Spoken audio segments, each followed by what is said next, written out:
नमस्कार साथियों, आज हम आतंक कॉमिक्स का अगला भाग दुश्मन नागराज का पार्ट 1 कॉमिक्स से एक्सप्लेन करेंगे। हमको पाताल नगरी में जा रहे नागराज को ऊपर खींचना होगा, वरना फिर कभी एक नहीं हो पाएंगे। नागराज ने मेरा हाथ को जकड़ लिया है, यह मुझको भी अपने साथ पाताल नगरी में खींचना चाहता है। यानी ये वाला नागराज पाताल नगरी के जादुई प्रभाव में आ गया है। तुम्हारा हाथ इससे छुड़ाना होगा, वरना तुम भी इसके साथ पाताल नगरी पहुंच जाओगे। मैं इस पर अपने ध्वंसक सर्पों का वार करके तुम्हारा हाथ छुड़ा देता हूँ। अरे ध्वंसक सर्प क्यों नहीं निकाल रहे हैं?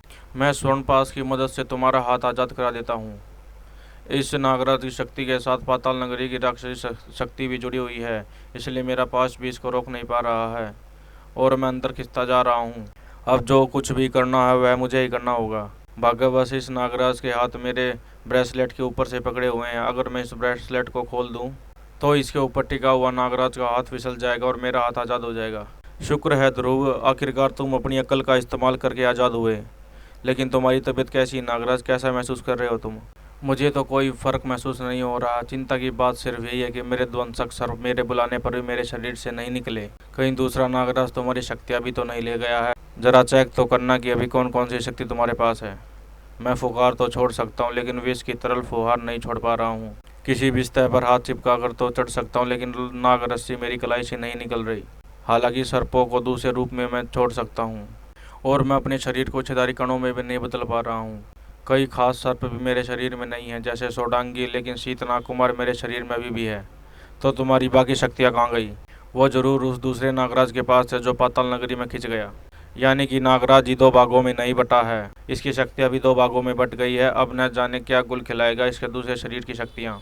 दूसरे नागराज की शक्तियाँ भी इसे गुल खिला रही थी पाताल नगरी में। सब झुक जाओ मेरे सामने। नागराज के सामने खड़े रहने की जरूरत कैसे हुई तुम कीड़ों की? हम सिर्फ रक्षराज के सामने झुकते हैं, और रक्षराज वही होता जिसके हाथ में श्रृंगी बाल हो।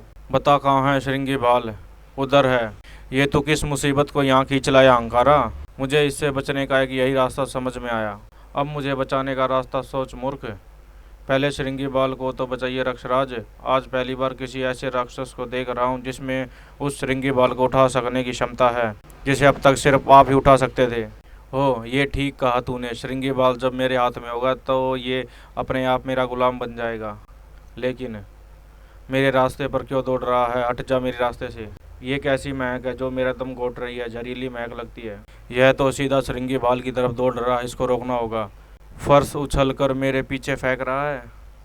यह तेरा काम है, तू मुझे रोक रहा है। तू कौन है? मैं तेरा मालिक हूँ, तेरा राजा। वैसे तो हर राक्षस बनने वाला अपने आप में ही मेरी शक्ति को महसूस करके विभत्सु को रक्षराज मान लेता है, लेकिन तुझे ज़्यादा अच्छी तरह से समझाना पड़ेगा।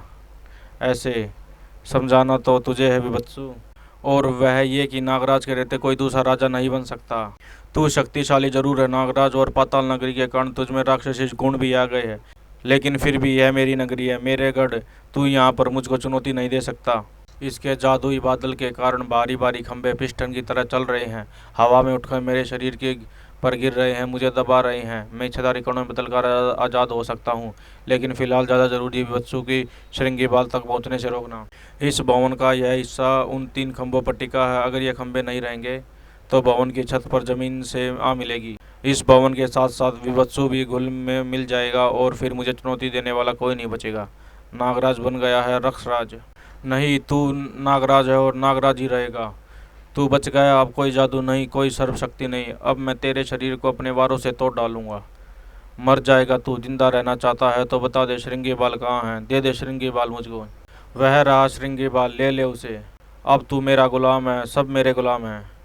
हाँ रक्षराज, पूरी नगरी आपकी गुलाम है, लेकिन तुम मेरे गुलाम हो। तू श्रृंगी बाल नहीं पहचानता था, इसलिए मैंने तुझको दूसरा दंड दिखा दिया था। यह असली श्रृंगी बाल तो ये है। हाँ, लेकिन छल से, वरना यह तो मेरी हड्डियों के साथ साथ इस नगरी को भी तोड़ डालता। बधाई हो रक्षराज, आखिरकार आपने नागराज को गुलाम बना ही लिया। इसको तो मैं बाहरी दुनिया के आतंक फैलाने के लिए भेजूंगा। दूसरा भाग, ये क्या बकवास कर रहा तू? अकेले इसने इतना विनाश फैला डाला। अगर ये दोनों भागों में बट गया होता तो फिर क्या क्या होता? प्रलय। यानी आपको पूरी कहानी का पता ही नहीं है। सुनिए। अंकारा विभत्सु को पूरी कहानी सुनाता चला गया। देव मानव की जोड़ी तो षटपाद के साथ लड़ रहे थे, यानी उनकी षटपाद को ख़त्म कर दिया है। खतरा है, इन तीनों को मारना होगा। वे तीनों इस जंगल से बाहर जिंदा नहीं जा पाएंगे। पाताल नगरी के ऊपर मेरे अपने दूसरे भाग से कोई संपर्क नहीं हो पा रहा है। दूसरा नागराज अब तक ऊपर भी नहीं आया, इंतजार करना बेकार है। हमको यह भूलना नहीं चाहिए कि हम पाताल नगरी के ठीक ऊपर खड़े हैं। विभत्सु कभी भी हमारे लिए मुसीबत खड़ी कर सकता है। लेकिन नागराज का क्या होगा, उसके दूसरे भाग का, और उसकी कोई खास शक्ति होगा क्या होगा? मैं देव की सेना लेकर वापस आऊंगा और इस पाताल नगरी को नष्ट कर दूंगा।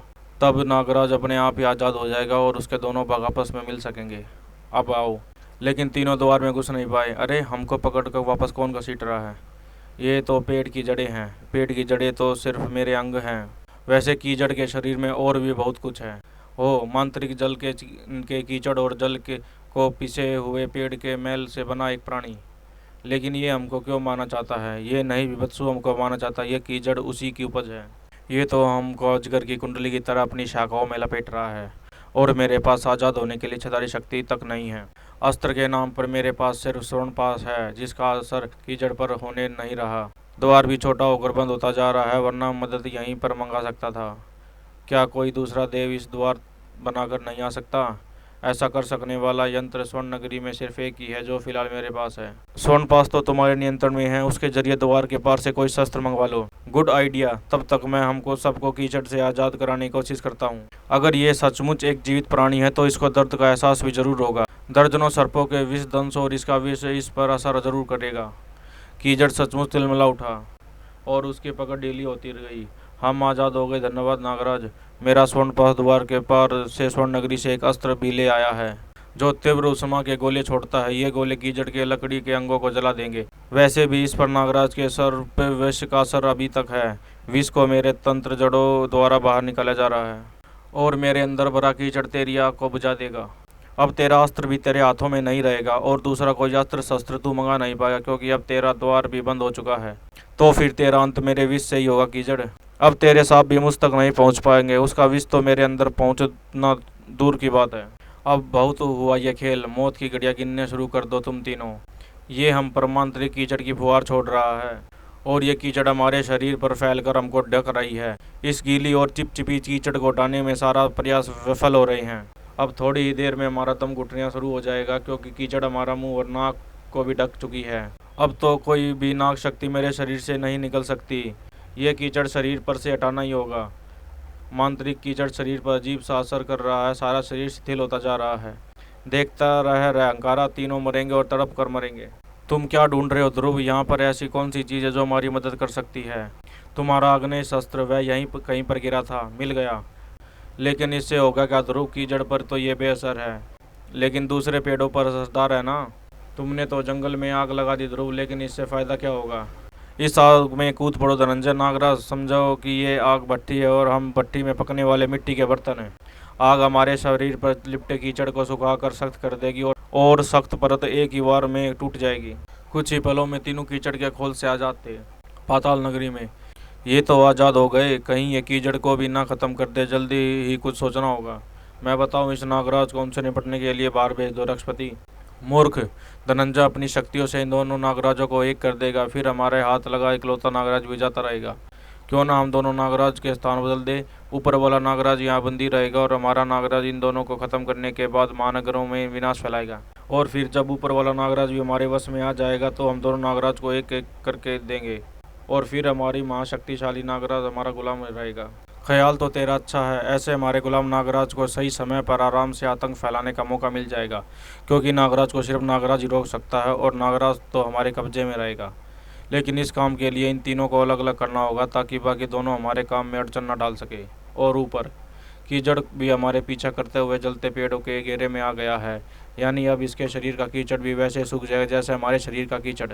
यानी इसका शरीर भी वैसे ही टूट जाएगा जैसे हमारे शरीर पर चढ़े कीचड़ के खोल। कीचड़ नष्ट हो गया। अब जो करना है जल्दी ही करना होगा और जल्दी ही। अगले पल जमीन के दरारें पैदा हो रही है। कीचड़ बना पानी दरारों से रिस कर नीचे जा रहा है। पर क्यों? जमीन के टुकड़े टूट कर नीचे जा रहे हैं। यह चाल हमको पाताल नगरी में खींचने की है। बचो इससे। ज़्यादा मुश्किल नहीं है, पेट पर लटक कर हमें बच सकते हैं।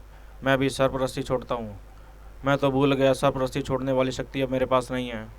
विभत्सु भाग्यवश कामयाब हो गया था। नागराज गहराइयों में गिरता जा रहा था। स्टार लाइन को पकड़ लो नागराज, मैं भी स्वर्ण पास फेंक रहा हूँ और मैं भी दीवार से चिपकने की कोशिश करता हूँ, लेकिन कुछ भी कर पाने से पहले, कुछ समझ पाने से पहले ऊपर वाला नागराज नीचे गिरता जा रहा था और रक्षराज नागराज ऊपर चढ़ रहा था। ओह, आखिरकार तुम बच गए नागराज, वरना पाताल नगरी पहुंचकर न जाने तुम्हारा क्या हाल होता। मेरा हाल तो जो होना था वह हो चुका है, अब तो यह देखना है कि तुम दोनों का क्या हाल होता है। यह क्या कर रहे हो नागराज? सरपरस्ती, यानी यह वो नागराज है जो पहले ही पाताल नगरी में जा गिरा था। अब यह राक्षस शक्ति का प्रभाव आ गया धनंजय।